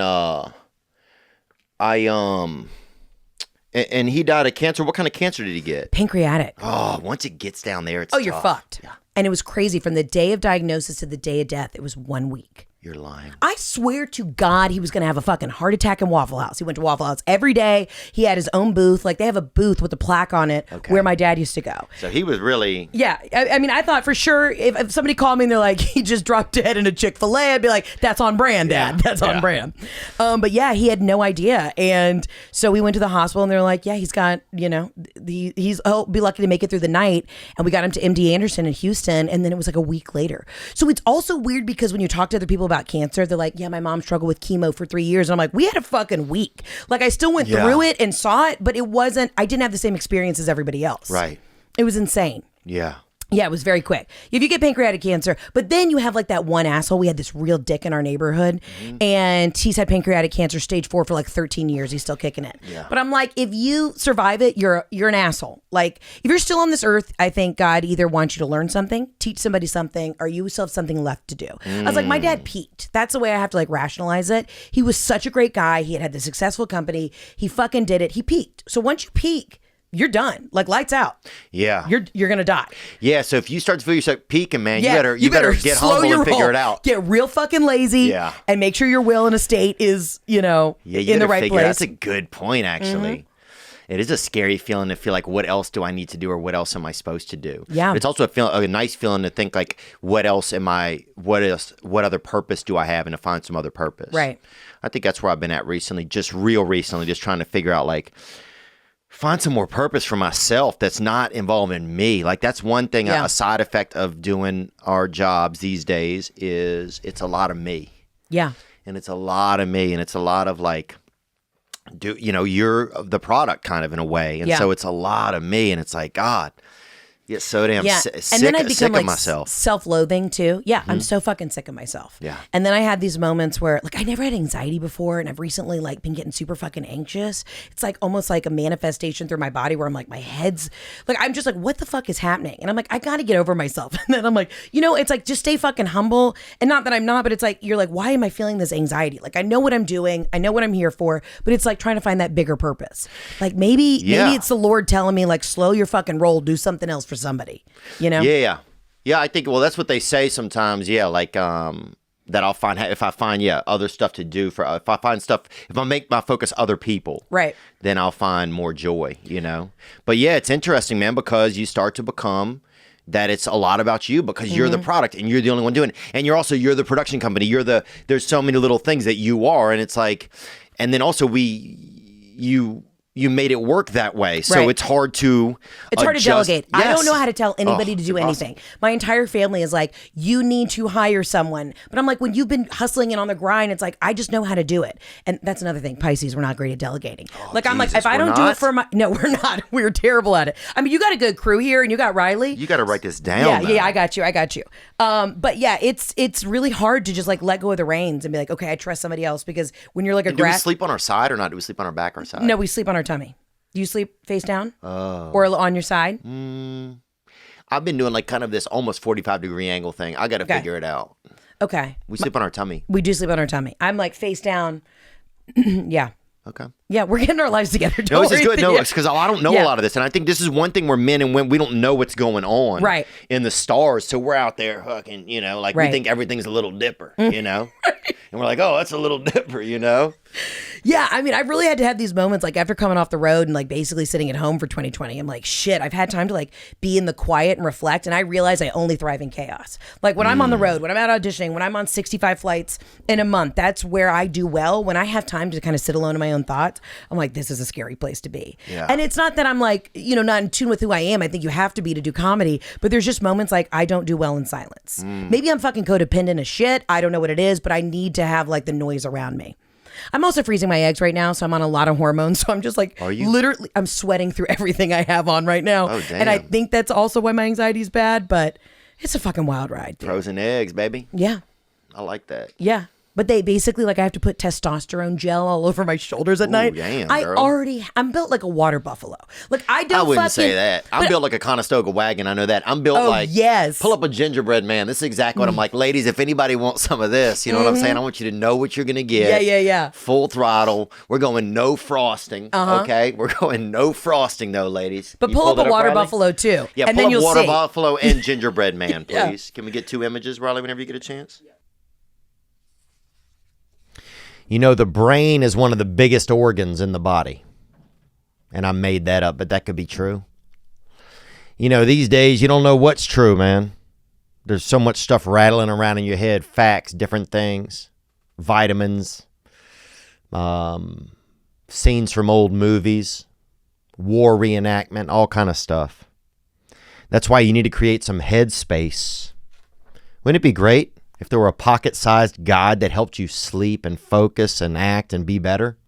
Well, if you have 10 minutes a day, Headspace can change your life. It's that daily dose of mindfulness, that peace that you taking you back from the greedy vacuum of the world. Headspace is one of the only meditation apps advancing the field of mindfulness and meditation through clinically validated research. This isn't bootleg research. That's right. Headspace is backed by 25 published studies on its benefits, 600,000 five-star reviews, and over 60 million downloads. You deserve to feel happier, and Headspace is meditation made simple. Go to headspace.com/THEO. That's headspace.com/THEO for a 1-month free trial with access to Headspace's full library of meditations for every situation. If you've been in a car accident or you're just waiting for something, if your husband or wife left you, whatever it is you need to get away from or have a little bit of peace from, or if it's just a long day, Headspace can help you. Headspace.com/Theo for 1 free month. Yeah, it's interesting as you start to like kind of know what you are and what's going on, you know? But I can't imagine, women, you guys get the, so when they do the eggs, what do? Take me through the egg hunt. It is such a wild ride. And can anybody do it or you have to be chosen? No, anybody can do it as long as you have eggs. So you might actually have a couple eggs. I don't know. You could look into it. Dude, I feel like a little bit of a bitch sometimes, brother, between us, man. Between us. Now, that one looks a little too, I don't want to say, that one, I need one a little bit lighter tone. That one looks a little bit Argentinian for me. No, not the water buffalo. The gingerbread. Man. Yeah. Okay, I could see this. Do you have like thick hands though? No, you've got a nice slender hand. My arms only have medium length arms. There we go. Let's go with that happy-go-lucky guy right there. There we go. Oh yeah, and even the one that's kind of running away at the bottom. You. That's me. Yeah. There Pisces running away from our problems. Yeah, that's me right there. Now hit the water buffalo. That's me to a T. A solid, slender ankle. You know what I mean? Beautiful ankles, yeah. Yeah, great ankles, but just really, I mean, it's just all the powers right here. Make a sock out of my freaking wiener. That thing looks nice, bro. Oh, how's that little baby right there, son? Yeah. God. So that's where I'm at. But yeah, I have to put testosterone gel and then like take estrogen pills. So I'm just spiraling. Like I don't know what the fuck's happening. And where do you eat it? Do you just, you guys for all summer you're in that field or what do you guys do? Yeah. We just hang out in the field and then roll around in testosterone and grass. Yeah. We actually eat. I mean, we graze, if you will. Oh, I love that. We graze a little bit, then we also smoke a lot of menthols. Oh, damn. Okay, damn. Yeah. There we go. Woo, woo. That's what I'm talking about. A little testosterone gel, a little graze in the grass, and then a lot of menthols. These eggs are lightly charred, huh? Exactly. You know what I'm saying, dude? Now, did you date a lot of brothers growing up? Because I feel like you seem like, and people must say this all the time, you kind of that brother bait. Did you drive a Honda Civic and date a lot of brothers? I did not drive a Honda Civic. I drove an old BMW. But so I would say like if Jeff got hit, but I have a very distinct type, and it's literally like my father. Okay. I identify as a lumbersexual. I like men in like plaid shirts with chest hair and beards and like medium penises. Like that is to me. Okay. That's my type. Okay. But the men who hit on me and slide my DMs the most are urban gentlemen, for sure. I had a man after a show in Atlanta one time. He came up to me. He's like, "Damn, girl, never lose your groceries." And I was like, I'm so sorry. I literally was stumped. And I was like, "I'm so sorry, sir. What?" And he's like, "Girl, y'all melons." And then just like, then they just walked away. And I was like, I don't know what just happened, but I'm kind of turned on right now. Yeah. Well, black men also, I think they just have a level of, they can, I think, fuck at a different level, I feel like. Sure. I don't know. Yes. Yeah, I don't know. I my last couple boyfriends were not black, but yes, those are the men who. Here's the thing. I think because there's something they're excited. They're like excited. Ready to do. They're like fun. But they also like really confident women. And I think that's what it is. Like, we look at black women, they're always just like owning themselves in their body, so comfortable. Like, what do white women have? We have like Gwyneth Paltrow telling us we have to do a fucking cleanse and put crystals up our vagina all the time. Yeah. So I think I kind of carry that Southern big hair, big tits, like, let's fucking go, you know?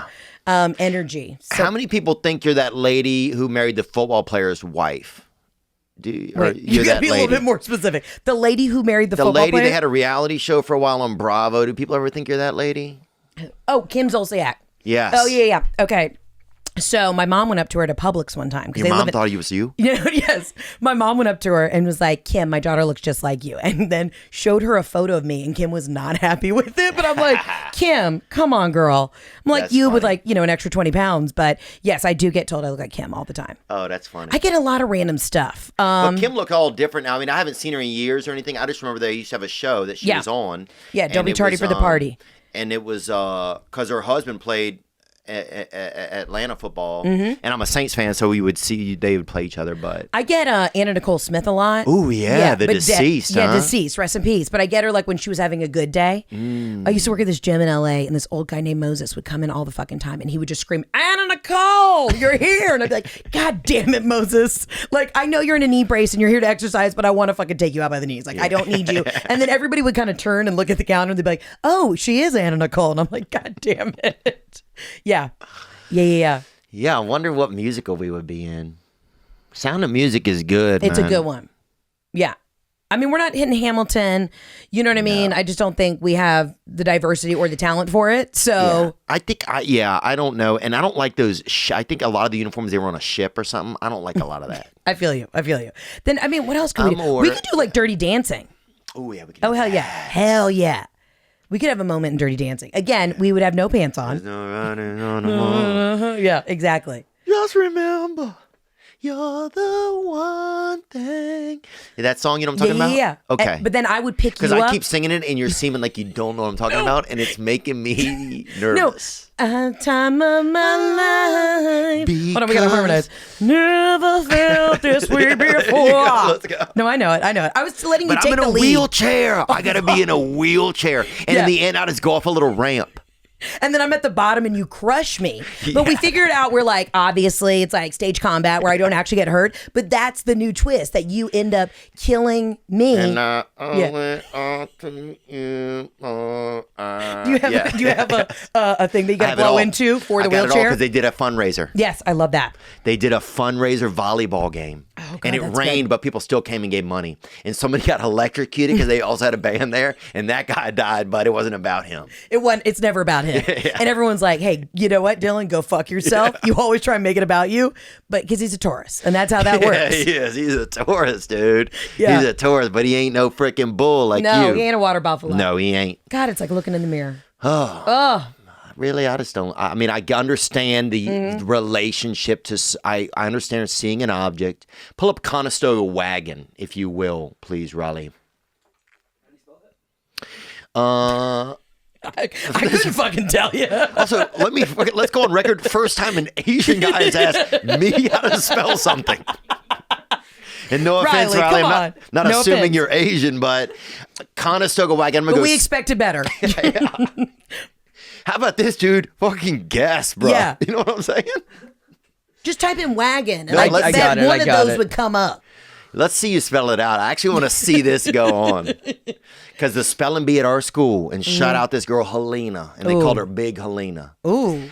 She was pregnant. That's why she was big. And people were still like, you're fat. And she's like, I have a black baby in me. You know, it was like kind of. But she's like, I'm about to fucking crush this spelling bee.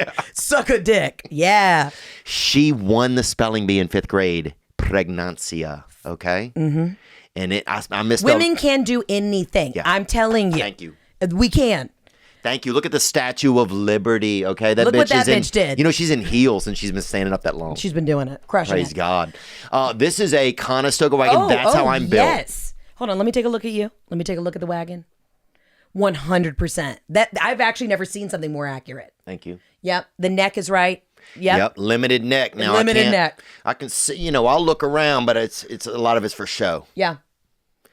But see, you're self-aware. That's another thing about being a Pisces. You're self-aware. Oh, too self-aware. Too self-aware. And that's why we get anxiety. Yeah. I think. No, I think you might be right. God. I wish I freaking knew you more because I just need a lot of this information. I got you. I will literally help you. I'll find you love. I'll do your taxes. Not well, but I will do them. Oh, yeah. And yeah, I'll find you love and help you fix your life. Okay. But that's also another thing. I like to kind of help and fix people. Oh, I love a fucking project. Yeah, I love a project. Oh, dang. Oh, hell yeah. Yeah. A fixer-upper, let's go. Give me a tool belt. Are you touring? What are you going to be doing? So I kind of did what you did. I did a bunch of the live shows. Here's my thing. My audience gets really fucking rowdy. Like originally they were like, let's do some of these drive-in shows. But I'm like, I've had to call an ambulance multiple times for these drunk women. So I said, the last thing we want to do is have a drive-in show where then there's like a 15-car pileup on the highway and my name's on the marquee. So I was like, let's not do anything with vehicles. So you guys had a bad drive-in? Yeah. So, no, I was like, I'm not going to do the drive-in shows. I know that's what everybody's doing this summer. So I'm waiting. I mean, I had to put my tour on hold. So I hope we're able to go out in the fall. I need to like pop in and start doing some shows again. But no, I haven't. And it's kind of nerve-wracking. I think now some of the anxiety can come from that. You're like, will people still come out? They came out before. Yeah. Will they come out again? And I fear that. I think a lot of people do in our business. You just don't know. If things were going pretty decently. You don't know if people forget about you, if they forgot, like even though there's proof that they didn't, you still just don't know sometimes. I know my audience pretty well though. I mean, they love you. I mean, listen, I have a very strong female audience and I am their white Oprah and I'm just so proud to have that role. Mm-hmm. But I know that these women, I mean, they message me on the fucking regular. They're like, I've got 3 kids. I've been locked up raw with my fucking husband, Marcus, like I'm going to literally murder the whole family. You better be performing this weekend. So I have a feeling it's going to be like revenge travel. Like these women, when they're able to be in a theater again, they're going to be losing their fucking shit. Oh, yeah. So, and I had a wild tour in 2019 where I was like, God damn, I almost like felt a little self-conscious. I was like, do I come off as like a raging partier? Because I mean, I drink, but nothing crazy. And these women would just be like getting so fucked up at the shows. And I had to be like, hey guys, I want you to enjoy this and take something away from the show. So like pump the brakes on the seltzers before you get here. But I think it's going to get even wilder. Like, I think I'm going to have to just do some crazy shows right out of the gate, and then we can get back to like trying to be a professional. You know what I mean? Yeah, that's a good point. I stopped in the comedy club last night, and half the crowd I felt like was just wanting to be out. Yeah. They just want to be out somewhere. If it's a woman or man, whoever's come, they've wheeled their partner out. Yeah. The partner does not want to be there. The partner wants to be doing something else. They just got on like chess.com or some bullshit that eventually will lead them out of the marriage. Yes, because they saw the Queen's Gambit. Now they're like, oh yeah, I'm going to be a fucking chess tycoon. You're like, no, you're not. You're 20 years behind. Yeah, so I think a lot of people are just wanting to be out right now. Yeah, I mean, I'm starting to get that itch. I mean, other than the fact that I'm sweating because I'm on a lot of hormones right now. But yeah, I'm starting to get that itch where I just it's a revenge travel. Like, I'm ready to go.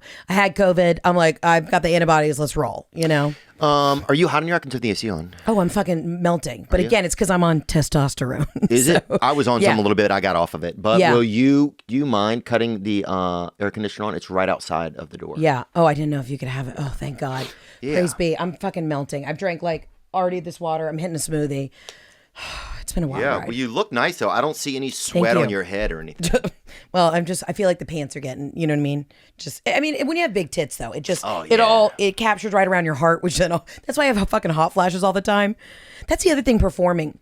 I'm a very physical comedian and I get off stage and then I have to do these meet and greets and I have to like change clothes. Yeah. And I don't sweat in normal life. I mean, it's amped up obviously because I'm on testosterone gel, but I want to get on. I remember getting, I would get sweaty on stage and I remember, I never had any tits like that. I had decent, I used to do steroids and I had some pretty good tits for a little bit, but that was in college, Mm-hmm. And they were just, chest more muscle. Yeah. I mean, I feel like I'm on roids right now. Like, I literally called my doctor before I came in. I've only been on these for a week. But you basically have to do this shit where you have to, like, prep your body so you can grow a ton of eggs. Oh, really? And then they go in and they try and take as many eggs as possible. No way. And it's a really weird feeling. It's almost like Angry Birds. Yeah, no, it's literally Angry Birds. And it's the weirdest feeling because most people, they, like, take their eggs and then they're immediately, like, trying to get pregnant. But I've got to go finish tours. And, like, my career is just now in this place where I'm like, okay, but my doctor's like, you need to try and get these out while you can because in 2 years it might be hard to get pregnant. So I'm doing all this shit to make your body think that you're pregnant, to prepare to then not have somebody like hand you a baby. It's the weirdest thing. So it's a real big emotional, I mean, obviously you're a hormonal roller coaster, but I'm just like about to have to start shots in like a week. Like what? It's just the most out of body feeling. Do they give you like a baby to carry around just like to a kind Cabbage of Patch doll to take the edge off? They can, and actually I think I should probably request that. I don't know why I didn't ask for that in the beginning. Yeah, you get like a little papoose with the baby, and it's really just to see like if you are suitable to be a parent. Yeah, just get a temp, at least something to keep under your arm for an hour. Yeah. You know what I'm saying? Just something to take that little grit out of you. Yeah. And I asked my husband, I said, like, ideally, when would you want to have kids? He's like, it's just such a typical dude answer. He's like, I don't know, like 5 to 7 years. I'm like, the clock is ticking, bruh. Like, I don't have that. He's like, let's start in like 7 years. I'm like, I'll be like well into my 40s. It's not going to happen. He's like, after Illinois wins, like, we don't know when that's going to be. Oh, everything's around Penn State, He's just like, yeah, when Penn State like wins a championship. And so I'm like, yeah, good luck to you. When they stop molesting people, then maybe. But fuck. Yeah. Which They're in the wrong business. No, people. So many people have been molested and called into this show, so it's totally That's nothing crazy. Yeah. What else did we want to cover in here? Let's bring up another question that came in from someone that loves you, and we'll see what we can do here. Actually, you know what I want to get to real quick? Let's bring up that video of we do something on here where we do something fun, nice for single moms. So we had somebody who called in and submitted one. So let's get that video up real quick, if you don't mind, Riley Mal. Oh. Okay, this is your type almost. Nervous. Hey, Theo, it's Cody from Central Pennsylvania. I wanted to nominate my coworker Kim as a single mother.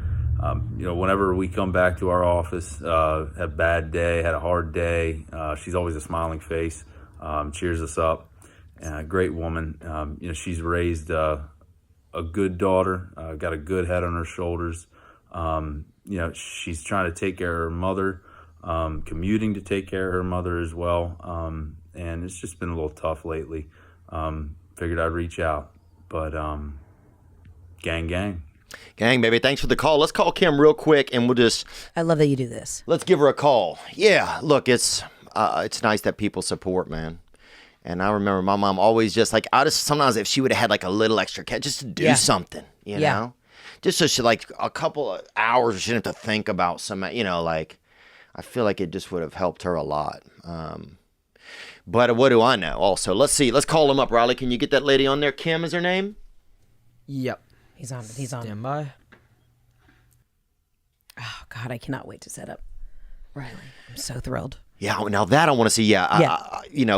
I'm sure I could eventually figure out something. If something real, positive comes across your desk, let me know. Can you switch to the camera so they can see me or Riley? Or there we go. She's going to think I'm a damn pedophile. Hey, Kim? Yes. Hey, my name is Theo. I'm just, I guess I'm a stranger, really, but I am calling you, a friend of yours. I work on a podcast. I'm a podcast guy. And a friend of yours called, who was the guy who submitted the video, Riley? Can you tell me? Cody. Cody, a man named Cody that works with you, reached out. And he said, because sometimes I was raised by a single mother. Sometimes we do something nice for single moms. So he nominated you. He just said, look, there's a lady that works with me, and sometimes I'm having a bad day, or at work we're having a bad day, and I see her, and she always boosts my spirits. And she's been a great mom. She has a child, and she's been taking care of her mother. And it's just been a lot. He said, I noticed it might have been some extra stress on her recently. So he just nominated you, and we just do a thing where we just give you a little financial gift of $1,000, and you can go do something fun, and that's all it is. So I know it's a lot of me talking immediately out of the gate, and I just wanted to just let you know why I'm calling, so you don't think I'm some kind of pervert or something. Well, thank you so much, Theo. I really appreciate that. That is really awesome. Cody is an awesome friend and coworker. And when he told me that he did this, I looked you up and I watched one of your podcasts and enjoyed it very much. So this is great in many ways because he opened my eyes to you, and you're a funny guy. And he said that you do great things for people, and just is wonderful. Well, that's sweet of him to say that. It's nothing super big, but sometimes it's nice to have a little bit, just something extra, a little extra coin. You go do something, do something, take mom to the skate park or something, What does your mom enjoy doing? Do y'all spend any time? What's the time like that you guys spend together? Well, unfortunately, my mom is ill right now. And I just saw her a couple days ago for the first time in over a year because of COVID. And so she's struggling. I'm trying to help her. I live 2.5 hours away from her, so it's not easy to see her on a regular basis. So I'm just trying to help her, hopefully move her closer to me. And just take care of her. She's 71, which is, still fairly young, I think. Yeah. But oh yeah, a lot of games of Scrabble left in that lady, I think. Yeah. Do you guys like to play a board game, or is there something you like to do? My mom and I like to play Scrabble sometimes. Oh yeah. Well, not recently, because I've been away from her for a few years. We used to go to concerts a lot. Oh dang. Oh yeah, we've been to anything from rock to country to pretty much anything. So that was really big for us for many years. Oh wow. And we're big Washington football team fans. Oh wow, that's incredible. Well, you know what? Also, I think maybe we'll have to send her some nice flowers or something. We'll grab her address from you, so we can just and keep in touch and see if there's some other way that we can help out. I don't know if I know anybody with the Washington football team. I'd say I'd get you some tickets over there, but I might, though. I'm going to have to ask around. Maybe we'll see what we can do. And we have Heather McMahan here today, too. She's a comedian friend of mine. Hello. She might Hi, have Heather. some suggestions. I don't know. What do you do with your mom, Heather? My mom's 73 and sassy. I mean, she loves the home goods. You know what I mean? She just likes to bebop around town. Here's the thing. We're going to figure out. I'm going to reach out to whoever I need to. We're going to get you some tickets to a Washington game. Oh, that'd be wild. I feel like I'm well lubricated, well connected. We'll figure it out. Yeah. Yeah. Could your mom go to a game, you think, possibly one day? Or what do you think? I'm hoping as of right now, no, just because of her medical issues right now. But I sure hope that we can in the future. Okay. So that is a little iffy right now, but it would be great to take her to a game. It's been almost 10 years since we've been to a game. So. Oh, dang. Well, it's probably been that long since the team's been decent, too. So. Probably a little over 20. Okay. Ooh, Well, and you're there you still go. fans. Wow. Yes, Good on you. yes. Lifelong fan, no matter how good or bad they do. That's pretty cool. Yeah, you don't meet a mother-daughter football fan. I haven't met it that much. I haven't. I just want to say, I think it's so fantastic that you're taking care of your mom. I moved back in with my mom, and my mom's 73, and just like this time that you get with your parents, just like hold on to it, because it's you can't get those years back. So you're doing the Lord's work. You really are. Well, thank you. That's why I want to move her closer to me so I can see her on a daily and weekly basis. It's really, really difficult to have her so far away. And I hadn't seen her in almost a year and a half, and it was just very difficult. I'm an only child. I have an only child. My mom's an only child. So we have like the world's smallest family, I think. Oh, yeah. Damn. Yeah. And what's the biggest thing preventing you from having her close right now? Financial issues. Yeah.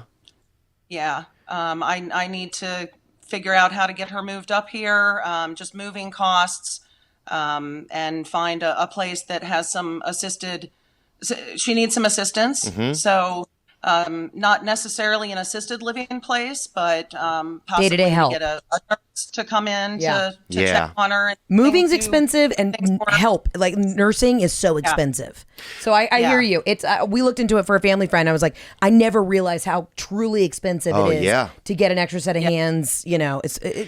And if you go through the government and stuff, it's hard to get forget that. it. It's all these Yeah. so much documentation, and you can't have a job a lot of times if you want to get help. It's really tough. You know what? I want us to help out as much as we can. So I want to stay in touch and see if there's some way that we can't find some. I don't want to promise anything, but just see if we can see what the costs are and some of the longer term kind of thing. I know when her second husband died, one of her biggest, or as he got older, one of the tough things was my mother couldn't claim any income, because if she did, she couldn't get then she couldn't get assistance and all this. There's so much rigmarole. So anyway, I bet your mom's so proud of you, though. She is. She is very proud of me, and I'm proud of her too. She was a single mom, and it was tough. And now I'm a single mom of 5 years, I guess it's been. And it's tough, but we're very, very close, and would like to continue that as long as possible. Well, we're gonna stay in touch and see what we can do to try and help out, and just thank you so much, and just thanks for answering the phone today. Yeah, and it just puts us in a place of just remembering that we're, that everybody's kind of dealing with something, whether it's big or small sometimes, and that it's nice to connect and think about those things together. Right. Well, I really appreciate your help and your thoughtfulness. It's really awesome. Well, that's sweet. These days it's really hard to find nice people that want to help out, and I greatly appreciate it. Well, that's sweet of you to say that. And yeah, we're going to stay in touch and see what we can do to try and, I don't know, I feel like we can be a little more helpful though. And so I just want to see, let's see what we can do. And thanks for your time today. And I hope you guys have a nice day over there. Okay. Well, thank you so much, Theo. It was really nice meeting you. Thanks so much for your help. You bet. Take care. Have a good one. All right. Take care. Okay. Bye-bye. All right, bye-bye. So sweet. Yeah, it's got to be tough when your mom's far away, huh? Yeah. Especially if you want to go and it's like, if you're still working and then you got to get that extra time to go do that. I'll say after like moving back in with my mom, I've done it twice, right after my dad died. I had a period where I was like, I can't believe I'm doing this, and like I have a sister and she's fantastic, but her career she's an attorney and life was busy, but I picked up and moved back home, and I was just so resentful for so many reasons. I was like mourning the loss of my father, but also like my mom's a young spirit, like she can do stuff, it's not like, God bless, like she didn't need physical help, but there were moments. Now looking back, I'm like, I can never get back that time with my mom. And so my husband and I literally gave up our apartment in New York, and we've moved back in with my mom now. And we're like taking over her house and all this. And Jeff, my husband, is like so into it and he loves it. But I just like have so much fucking fun with my mom now. Like she's just the best. And I'm like, it's the best decision. Most people are like, you live with your fucking mom? I'm like, yeah, I do. And we rage and it's amazing. Like I'm like, I've never had more fun in my life. I don't want to hang out with anybody my own age. She's 73, doesn't look a day over 40, and she's just savage. She is unreal, and it's the best. I wonder if we had a show and it would be like you and like maybe you and your mom live together and I'm like the brother that comes back and lives with you guys or something. And you think I'm going to help, but I don't help. Yeah. You just hang out in the basement, do Bitcoin, play FIFA. Uh-huh. Yeah. Uh-huh. And I end up dating one of your mom's friends. You date one of the friends from the country club. Yes.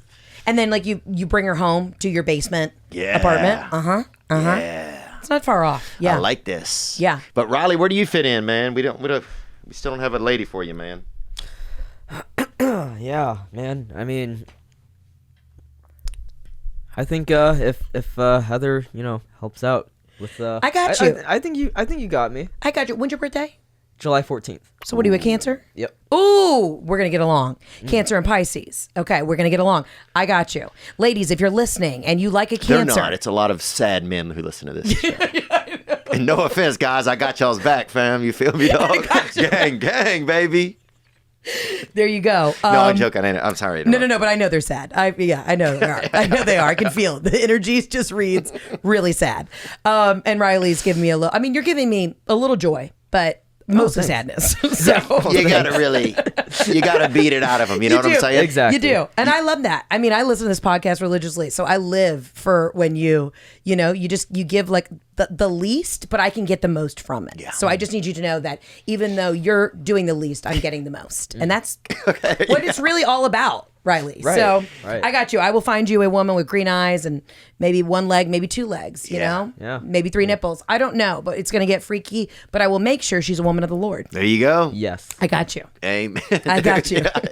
God is good all the time, and all the time God is good. Yeah, there you go. Riley Mal. Riley Mal. Yeah. Let's bring one more question from one of Heather's listeners, and then I think we'll probably be good for the day. Great, because I've sweat through everything. Hey, it's kind of cute, I think. But that is not one of my listeners. It could be. It could be? Okay. Let's see. Hey Theo, hey Heather, it's Brent coming from Michigan. And Heather, I see you like to travel a lot. Ooh. Have you ever had like a near-death experience? And if so, where and how did that go? Let us know. Okay. I love just the aggressive, Yes. like, what's up? It's a very Michigan thing, too. I think so. You know what I mean? Just like, what is life? Yeah. Near-death experience.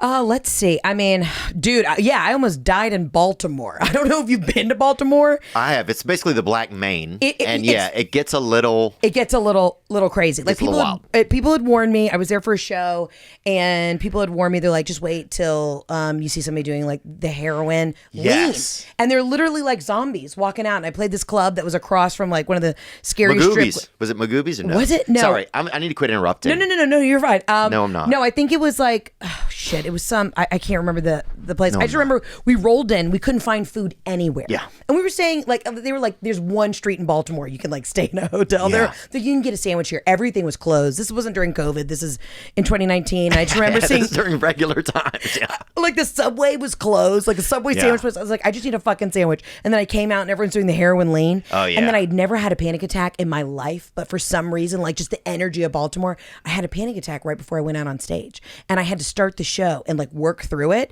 So I did have that moment where I was like, okay, I just did a show through a panic attack, so I can do anything. Like anything that gets thrown at me, I'm like, I got this. Yeah. And then when we got back out of the theater, it was more people doing the heroin lean. I was like, we got to get the fuck out of Baltimore.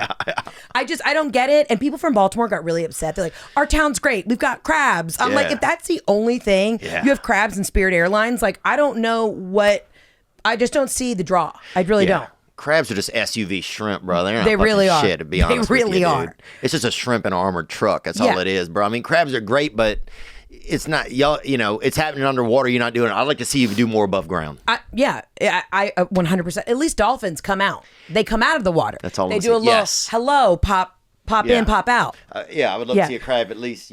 Give me something. Yeah. But yeah, Baltimore's a wild place, man. I remember going there one time and there was people, kind of heroined out up top, just kind of wandering around. And UFC had just come there for the first time. So people were going insane. So you had people that were fighting each other in the street, and then you had heroin people just kind of like refereeing. There was a third world. I can't. It's a third. It's a fifth. It's like a 2.5 world.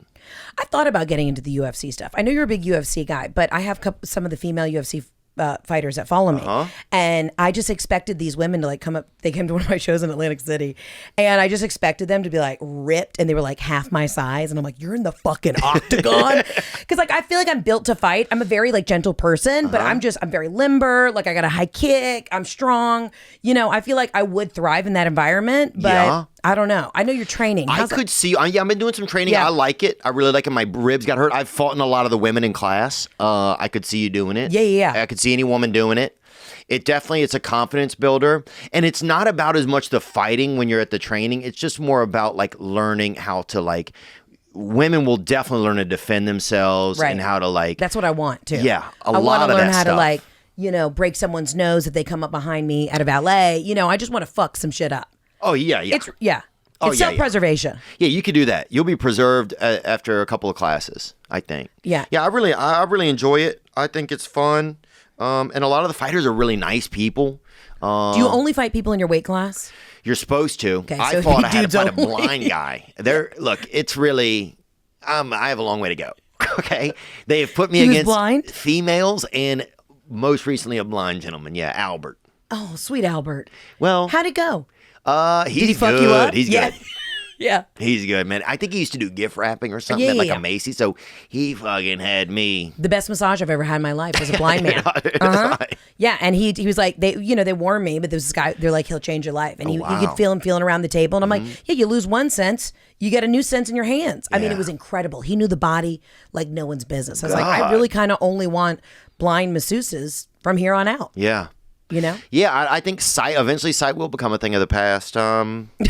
But just in general, I could see it phasing out. Yeah, I could. Yeah, my hearing's going for sure. Yeah, who needs it? I mean, I think us having skin starts to feel really like archaic, almost like in the future. It seems like we'll have some sort of a dip or something that people will be in, like a paraffin wax that you just go in and then that's your new skin. Something like, doesn't it seem almost archaic that we're still wearing our old skin? It seems crazy that women are still giving birth with their actual body. You know what I'm saying? Some things start to seem a little bit like Like you see somebody do it and you're like, oh, this is going to become outdated. This seems almost. Oh, I feel like an alien right now putting all this shit into my body. And then I had to do the shots. And it's like, couldn't we have done this with like a grapefruit? Like there's a lab somewhere that could be growing this. Yeah. You know, Barbara Streisand, she paid a bunch of money and like cloned her dog. And I'm like, yeah, it was only like actually $20,000. When you think about it for like cloning an animal, I'm like, yeah, why aren't we there yet? Right. Maybe we are. I don't know. They haven't called me. They haven't told us. I didn't get the email.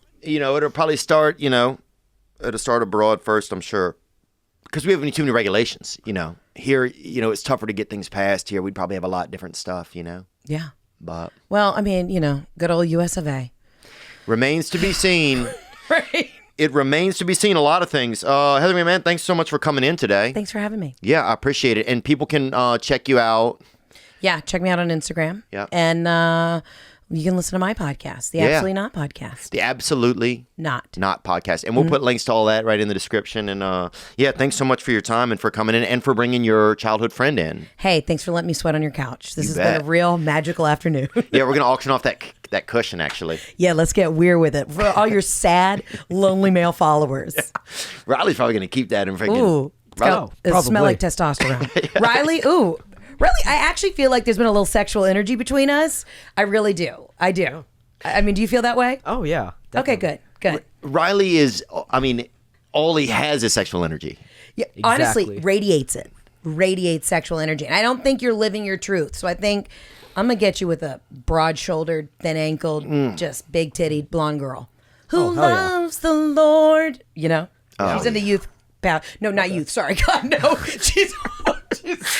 She's a youth group leader, but she is an adult. Look, let's be honest. At some churches, she could be, as long as she's kind of like, as long as she's a pastor in training, a PIT or whatever, pastor in training, or a pastress, yeah, whatever it is, But I see it, and I just ask one thing: if I find you your wife, can I please officiate the wedding? Sure. Hell yeah. Okay, great. I love it. Look. Who knows what could happen? Magic. It could be how magic starts. Heather, thanks so much for coming in. Thanks for having me. Now I'm just floating on the breeze, and I feel I'm falling like these leaves. I must be cornerstone. Oh, but when I reach that ground, I'll share this peace of mind I found. I can feel it in my bones. But it's gonna take a little time for me to set that parking brake and let myself unwind. Shine that light on me. I'll sit and tell you my stories. Shine on me, and I will find a song. I will sing it just for you. And now I've been moving way too fast on the runaway train with a heavy load of my